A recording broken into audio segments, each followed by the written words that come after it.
एक दफा का जिक्र है। एक गांव के करीब एक घना जंगल था। इस जंगल में एक जख्मी शेर रहता था, जिसका पंजा शिकारी के बिछाए हुए जाल में फांस कर जख्मी हो गया था। दर्द के मारे शेर कई दिनों से कुछ खा नहीं पाया था और न ही चलने फिरने के काबिल था। एक दिन एक किसान, जिसका नाम अहमद था, जंगल के किनारे लकड़ियां काटने आया। अचानक उसे झाड़ियों के पीछे से किसी जानवर के कराहने की आवाज सुनाई दी। वह धीरे धीरे उस दिशा में बढ़ा तो एक खौफनाक मंजर उसके सामने था। एक जख्मी शेर। अहमद पहले तो डर गया, लेकिन जब उसने शेर की आंखों में देखा तो उसे खौफ की जगह दर्द और बेबसी नजर आई। वह समझ गया कि शेर जख्मी है और किसी मदद का तलबगार है। दिल मजबूत करके अहमद ने शेर के पंजे का मुआयना किया और देखा कि एक नुकीला कांटा अंदर गड़ा हुआ है।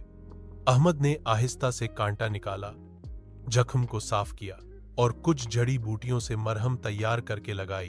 एक शेर ने किसी किस्म की महम्मत नहीं की, बल्कि आमोशी से किसान की मदद उबूल की। अहमद रो आता, शेर की देखभाल करता, उसे पानी और उराक देता।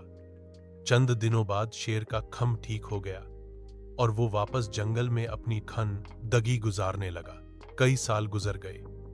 एक दिन अहमद को गलती से बादशाह के हुक्म की खिलाफवर्जी करने पर गिरफ्तार कर लिया गया और उसे सजा के तौर पर जंगली शेर के पिंजरे में डालने का हुक्म दिया गया।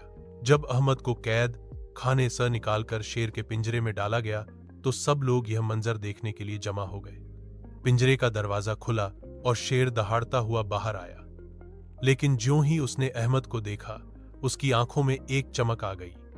यह वही किसान था जिसने सालों पहले उसकी जान बचाई थी। शेर दहाड़ने के बजाय अहमद के कदमों में बैठ गया और उसके हाथ चाटने लगा। सारी जनता हैरान रह गई। बादशाह ने भी यह गैर मामूली मंजर देखा और फौरन हमद को रिहा करने का हुक्म दे दिया। उसे दरबार में बुलाया गया और उसकी रहमदिली और हिम्मत की तारीफ की गई।